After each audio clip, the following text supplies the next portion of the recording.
Getting 5 times the settlement value in your personal injury case takes communication, documentation, and dedication. Let me tell you a story about a client of mine who was T-boned in a car accident. The impact was devastating. The airbags went off, his car was totaled, and he sustained a fracture of his 5th rib and a herniated disc in his thoracic spine at the T5 level. Personal injury case, you need to establish 3 elements. 3 elements. You need to establish that someone is negligent. You need to establish that there is an injury caused by the neglect, and you need to have insurance coverage to pay for the damages or a deep pocket that has the ability to pay for the damages. In New York State, if you're in a car accident, you need to sustain what the law defines as a serious injury. In this particular case, my client sustained a fracture. He was 25 to 30 years old, and part of the claim you can make a claim for past pain and suffering, future pain and suffering, past medical expenses and lost wages, and future medical expenses and lost wages. So there were basically several components of damages, half of which are past damages, and half of which are future damages, which go to the person's life expectancy, which, to round it out, is about 80 years old. So my client was 25 to 30 years old, so he had at least 50 years of future damages that he could have been compensated for. So he was in an accident, he was T-boned, so we had liability and negligence on the adverse vehicle. He sustained a fractured rib, which automatically meets the serious injury requirement in a personal injury case for a car accident in New York State. And in this particular case, there was plenty of insurance coverage. There was at least $250,000 to $500,000 in insurance coverage available.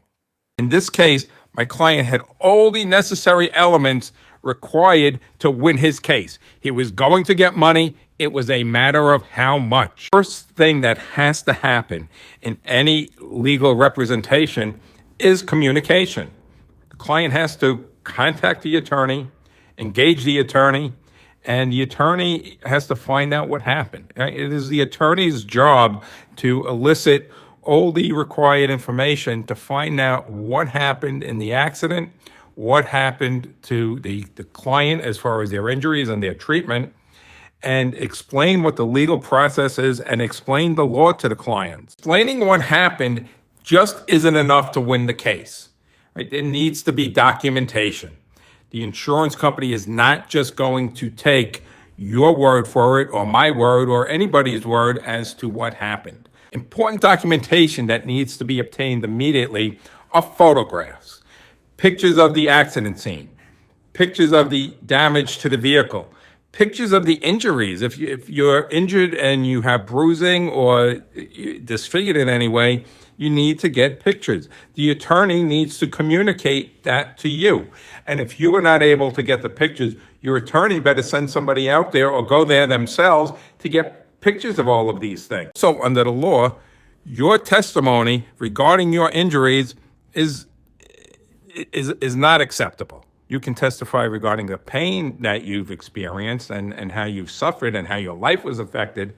But the diagnosis when it comes to your injuries has to be a medical diagnosis. There needs to be medical documentation in order to establish the actual injuries that you have. So in the case of my client that was T-boned, we had pictures of the vehicle. We had pictures of the accident scene.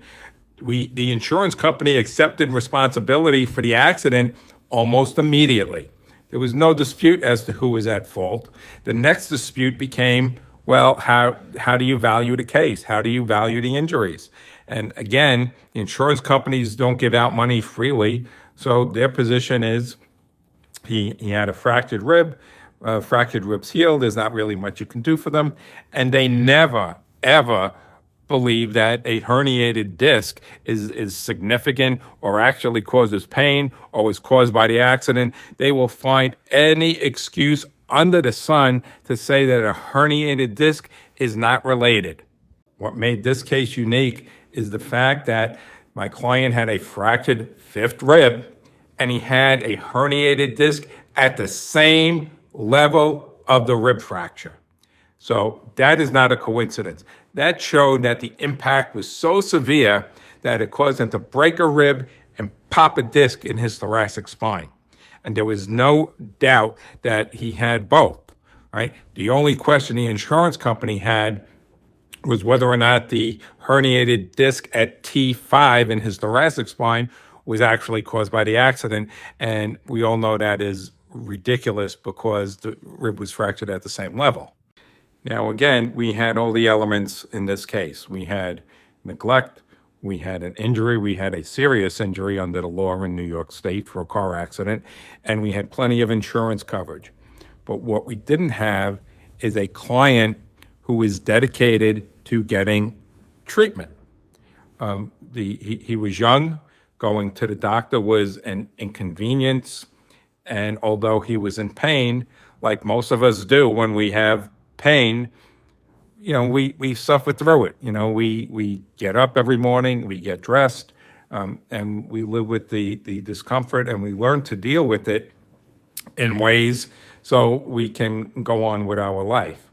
And the client didn't treat for very long. So although we had all the elements and we had the documentation and we could prove an injury, the one thing we were lacking was the ability to prove future damages, future pain and suffering. And it's not because the client would not have had any. It's because it was too much of an inconvenience for the client to go to the doctor and get the documentation we would need if we went to trial to have the doctor testify that the injuries are permanent.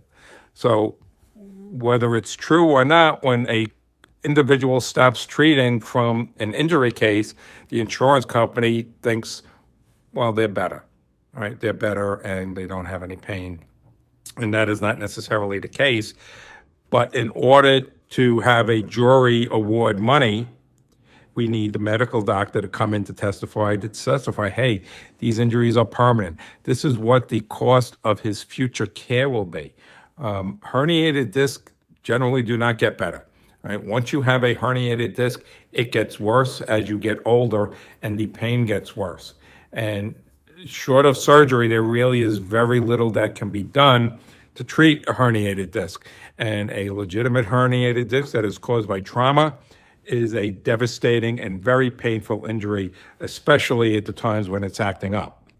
But without the medical documentation and not having a doctor that can come in and say, hey, you know what, this person was my patient, I've treated them on some consistent basis since the accident, and this is his future prognosis, we are unable to have the documentation to prove that. So in this particular case, the client settled for about $40,000 because he wanted to be done, right? He didn't want to wait for a trial, and that's the other thing. Litigation takes time. If we're lucky in New York, it could take 3 to 5 years for a case to come up for trial. The person was young. He didn't want to continue to go to doctors so we can get the documentation. He didn't want to wait for the trial. And he settled the case for about $40,000 when he easily could have gotten $200, $250. And depending on what the doctor's report says and what the cost of the future medical care would be down the road, it could have exceeded $500,000. Dedication doesn't just mean that the client needs to be dedicated to getting the treatment so we can get the documentation needed to win. You need to have an attorney who's dedicated to fighting the fight with you and for you, because there are some attorneys who just deal in volume. And it is their practice to get as many cases as possible, settle them as quickly as possible, and move on to the next one, because that's their business model and because they are not capable of going to trial. Insurance companies know which attorneys will go to trial and which attorneys won't. And that is a big factor when they evaluate cases as well. Because if they know an attorney's not going to trial, well, what are they going to do? Right? The attorney doesn't really have many options. And at the end of the day, they're going to take whatever the best offer is as quickly as possible. But if you have an attorney that's dedicated to your cause, who's willing to go the distance and go to trial, that makes a huge difference. And the insurance company will always pay more and the maximum what they should, because they don't want to take risk. And insurance companies are risk adverse. They do not like risk. From the outset, your attorney needs to communicate to you what the legal process is, so you know what to expect, so you know what is needed to prove your case, because the attorney cannot just wave a magic wand and make everything disappear. It requires some effort on everybody's part, right? And the client needs to know what is expected and what we need to do to win the case, right? And so we can get the documentation. And both the client and the attorney need to be on the same page and be dedicated to getting the best result. Now, in the case I just told you about, the client wanted the case to be over.